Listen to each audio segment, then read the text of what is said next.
भर रही कोकिला इधर तान, मारू बाजे पर उधर गान। है रंग और रण का विधान, मिलने आए हैं आदि अंत। वीरों का कैसा हो बसंत। बच्चों, इस भाग में भी कवयित्री ने कुछ वसंत ऋतु के सौंदर्य का वर्णन किया है और वीरों के त्याग का वर्णन किया है। इसके कठिन शब्द जो हैं वो इस प्रकार हैं। कोकिला, कोकिला माने कोयल। मारू बाजा, ये एक प्रकार का बाजा होता है जो युद्ध में बजाया जाता है, वाद्य यंत्र होता है ये, इसको युद्ध के समय बजाया जाता है। रण, रण माने युद्ध। विधान, विधान माने तैयारी। आदि, आदि माने आरंभ और अंत माने समाप्ति। ये आदि अंत आपकी कविता में एक साथ आया है बच्चों। तो देखिए इसमें कवयित्री क्या कह रही हैं। भर रही कोकिला इधर तान। एक ओर तो वसंत ऋतु के प्रभाव से कोयल अपने मीठे गीत सुना रही है। बच्चों, आपने सुना होगा कोयल हमेशा वसंत ऋतु में बहुत खुश होकर आवाज़ करती है, बोलती है। तो बसंत ऋतु जब आती है तभी कोयल हमारे देश में आती है। सर्दियों में हमारे देश से बाहर चली जाती है और हमें अक्सर सर्दियों में कोयल की आवाज़ नहीं सुनाई देती। तो बसंत ऋतु आ गई है और कोयल बोल रही है। एक तरफ बसंत ऋतु के प्रभाव से अपने मीठे गीत सुना रही है और दूसरी ओर युद्ध घोष हो रहा है और मारू बाजे की आवाज़ आ रही है।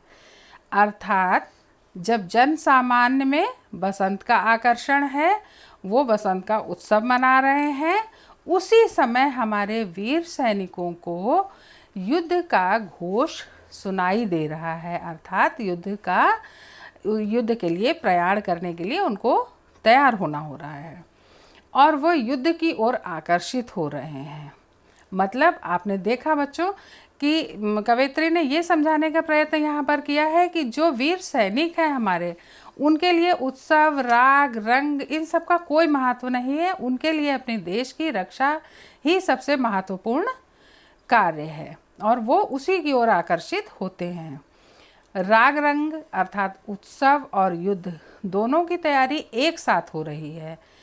जहाँ जन सामान्य के लिए उत्सव का समय है, वहीं वीर सैनिकों के लिए उनका युद्ध ही, उनका जो देश के लिए युद्ध करने जा रहे हैं वही उनके लिए उत्सव है। जहाँ एक और प्रकृति नई कोपलों के साथ जीवन का प्रारंभ कर रही है। नई कोपलों के साथ बच्चों आपने देखा होगा बसंत ऋतु में भी ही पौधों में नई कोपलें आती हैं, नई पत्तियाँ और फूल आते हैं। तो प्रकृति में तो आरंभ हो रहा है, नई कोपलों के साथ नए जीवन का प्रारंभ हो रहा है, प्रकृति नए जीवन का प्रारंभ कर रही है।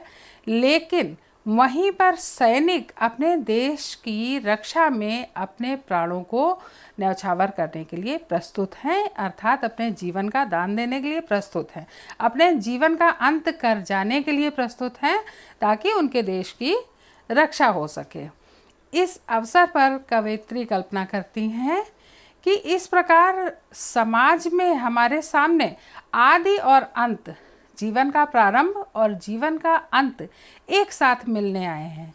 लेकिन वीरों के लिए वसंत कैसा, जीवन का प्रारंभ कैसा, उनके लिए राग रंग वसंतोत्सव कुछ महत्व नहीं रखता है। उनके लिए बसंत कैसा, उनके लिए तो राष्ट्र की रक्षा में लगे रहना ही उनका उत्सव है, उनके जीवन का उद्देश्य है। तो बच्चों, ये आपने कविता का आधा भाग पढ़ा अभी और इस भाग से संबंधित कुछ प्रश्न हैं जो आपके सामने दिख रहे हैं आपको। तो पहला प्रश्न है, वीरों का कैसा हो बसंत। ये कविता में कौन कौन पूछ रहा है, कौन कौन कवयित्री से प्रश्न कर रहा है या किसके तरफ से कवयित्री प्रश्न कर रही हैं कि वीरों के लिए बसंत कैसा हो। तो ये देश की सीमाएं पूछ रही हैं, 10 दिशाएं पूछ रही हैं, समुद्र, पृथ्वी, आकाश और दिशाओं के छोर, दिगंत जिसको आपने पढ़ा था अभी, सभी पूछ रहे हैं कि वीरों का बसंत कैसा होना चाहिए। कंत किस वेश में है बच्चों? आपने पढ़ा था है किंतु वीर वेश में किंतु कंत। तो कंत किस वेश में है? कंत वीर वेश में है। कंत मतलब पति, पति या प्रिय व्यक्ति, या यहाँ पर सैनिकों के लिए ये शब्द आया है कंत शब्द, कि कंत किस वेश में है। वीर सैनिक हमारे किस वेश में सजे हुए हैं? वीर वेश में सजे हुए हैं। बच्चों आगे आपका भाषा की बात की गई है। पाठ में कुछ ऐसे शब्द आए हैं जिनके कई अर्थ होते हैं, या एक किसी शब्द के लिए कई शब्द प्रयोग कर सकते हैं, हम इनको पर्यायवाची शब्द कहते हैं। तो आपके लिए एक प्रश्न है कि निम्नलिखित शब्दों के पर्यायवाची शब्द लिखिए। बच्चों ये जो भी आपकी स्क्रीन पे दिख रहा है आपको, ये सब आपको अपनी अभ्यास पुस्तिका में लिखना है। तो कुछ शब्द हैं जिनके पर्यायवाची शब्द बताए गए हैं। पहला शब्द है उदधि। उदधि का मतलब होता है समुद्र। अभी आपको पढ़ाया था, शब्दार्थ में भी बताया था। उदधि मतलब होता है समुद्र। और समुद्र को हम और क्या क्या कहते हैं? समुद्र को हम सागर भी कहते हैं, पयोधि भी कहते हैं, वारिधि भी कहते हैं और जलधि भी कहते हैं। तो ये जो एक ही शब्द के लिए कई कई शब्द आते हैं, इनको हम कहते हैं पर्यायवाची शब्द। तो उदधि के पर्यायवाची हैं सागर, पयोधि, वारिधि, जलधि। ये सब बच्चों आपको याद भी करना है साथ साथ। दूसरा शब्द है भू। भू कहते हैं भूमि को, पृथ्वी को। तो भू के लिए जो और दूसरे शब्द हम प्रयोग करते हैं वो है पृथ्वी, धरा, भूमि, वसुधा। आपके सामने लिखा हुआ है बच्चों, ठीक है। तो भू के पर्यायवाची हैं पृथ्वी, धरा, भूमि, वसुधा। अगला शब्द है आपके लिए नभ। नभ कहते हैं आकाश को।